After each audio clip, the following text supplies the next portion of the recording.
Biography of Luang Phor Sodh, the Venerable Father of Wat Paknam.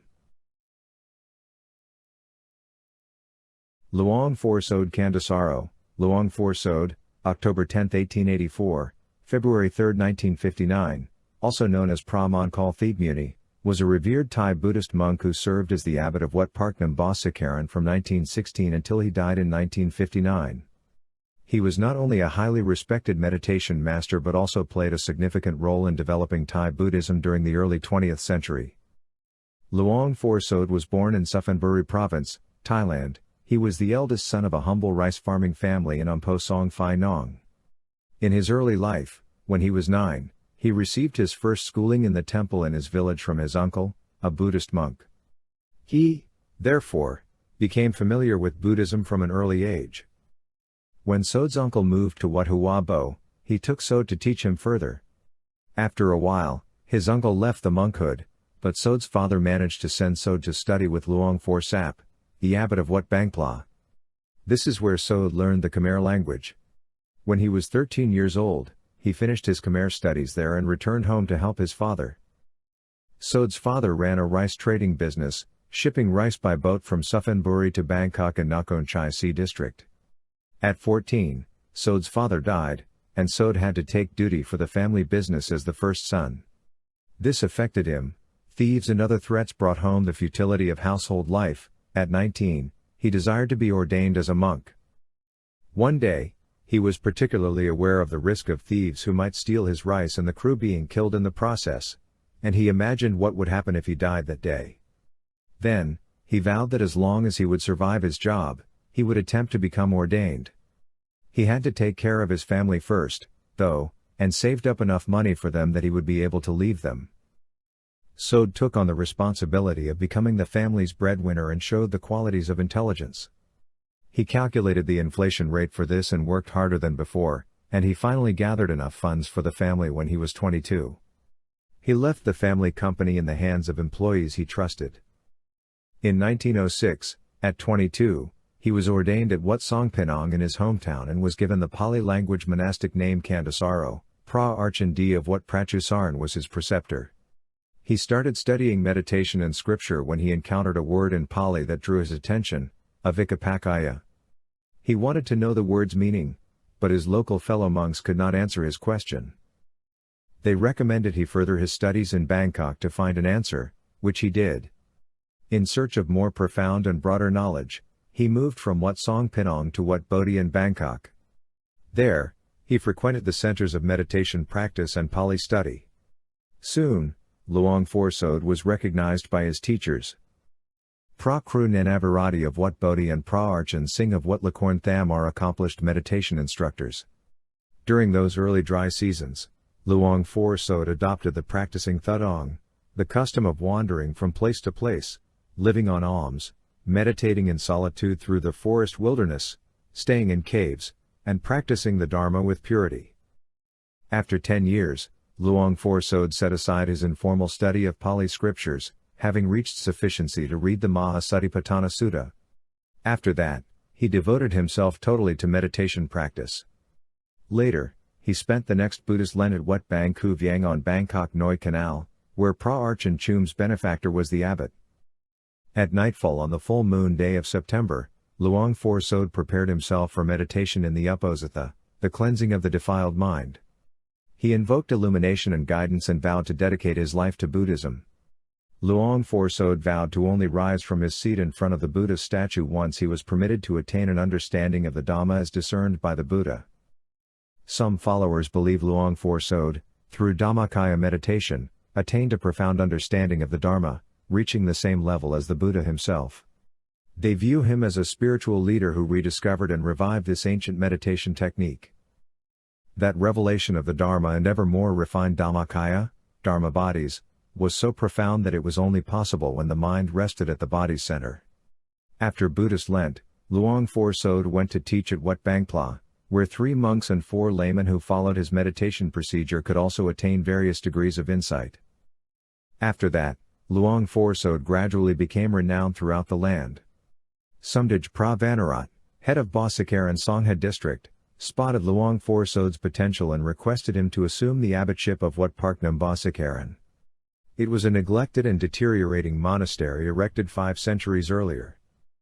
Luang Phor Sodh gradually rebuilt the monastery with utmost patience and remarkable leadership until it became one of today's largest and most important monasteries.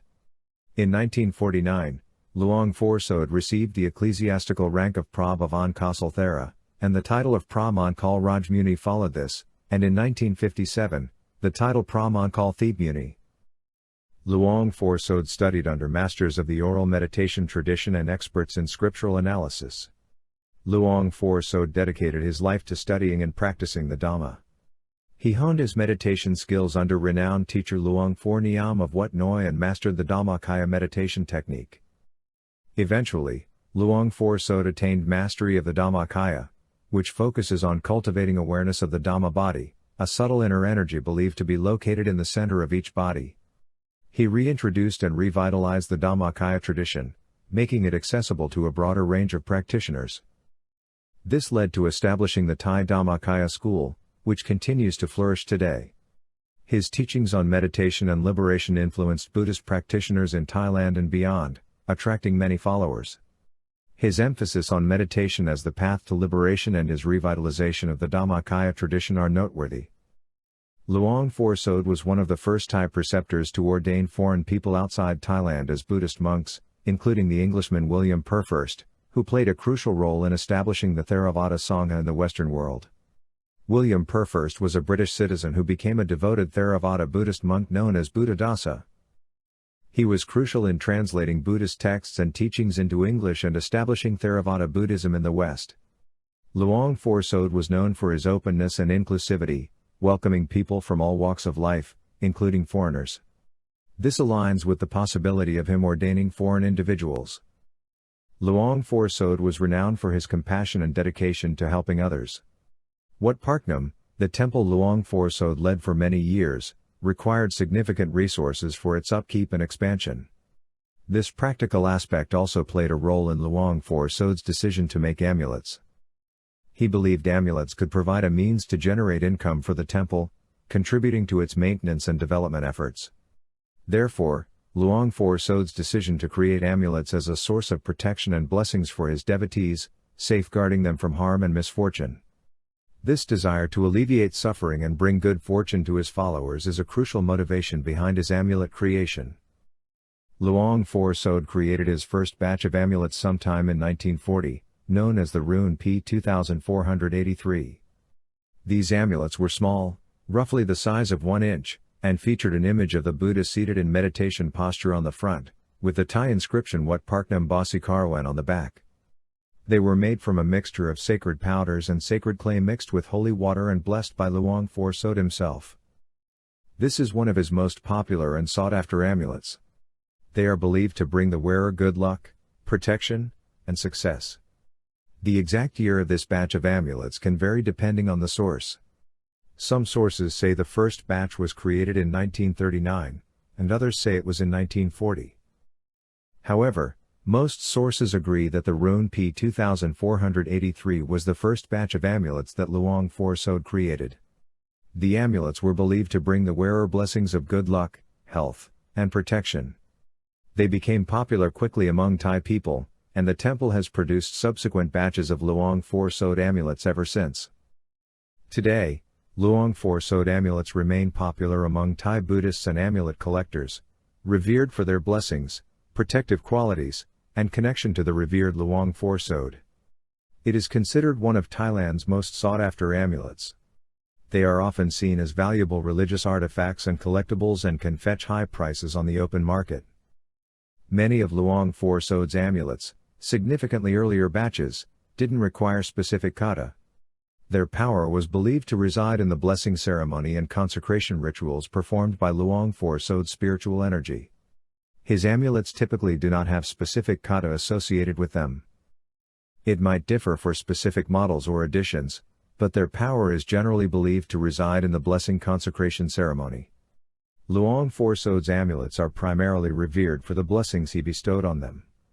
These blessings, he believed, would naturally radiate positive energy and offer protection and support to the wearer, regardless of the specific kata. However, some devotees might use general Buddhist mantras or kathas associated with other amulets or protective practices when wearing a Luang Phor Sodh amulet. This is perfectly acceptable and does not diminish the potency of the amulet itself. It's important to approach any amulet with respect and faith, regardless of whether a specific kata is associated with it. Ultimately, the effectiveness of an amulet often comes down to the wearer's faith and intention. The most important aspect is your intention and connection to the amulet. A devotee who genuinely believes in the amulet's power and wears it with positive intentions can experience its benefits regardless of specific kata requirements. His amulets might be created and blessed by lineage holders within a specific spiritual tradition, and the knowledge of their purpose and associated practices might be passed down only to trusted disciples. The true power lies in the wearer's faith and connection to the blessing, not necessarily in the complexity of the rituals. These amulets have been imbued with power through rituals and blessings performed by monks or spiritual practitioners. The power is believed to be inherent in the amulet itself and doesn't require further activation by the wearer. Furthermore, the belief held by many devotees is that the blessings bestowed upon Luang Phor Sodh amulets are permanent and will never fade. Luang Phor Sodh, the revered abbot of Wat Paknam, is known for his dedication to Buddhist teachings and meditation. He passed away peacefully on February 3, 1959, at 74. Though the exact cause of his death is not publicly known, it is believed to be related to complications from hypertension, which he had been battling for several years.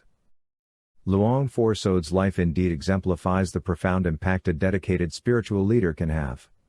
He had served as the abbot of Wat Paknam for over 40 years, and his guidance to countless devotees on the path to enlightenment testify to his exceptional contributions to Buddhism and meditation.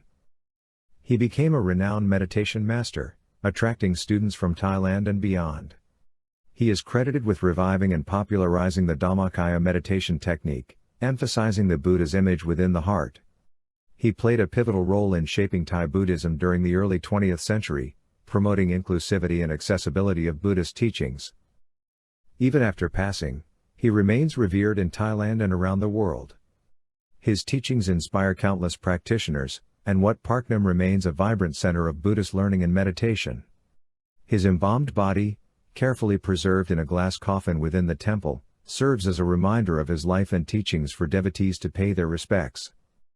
Luang Phor Sodh's death was a profound loss for the Buddhist community. However, his legend of peace, compassion, and dedication to Dharma continues to shine brightly. His life serves as a testament to the transformative power of Buddhist teachings and the enduring impact a single individual can have on the world.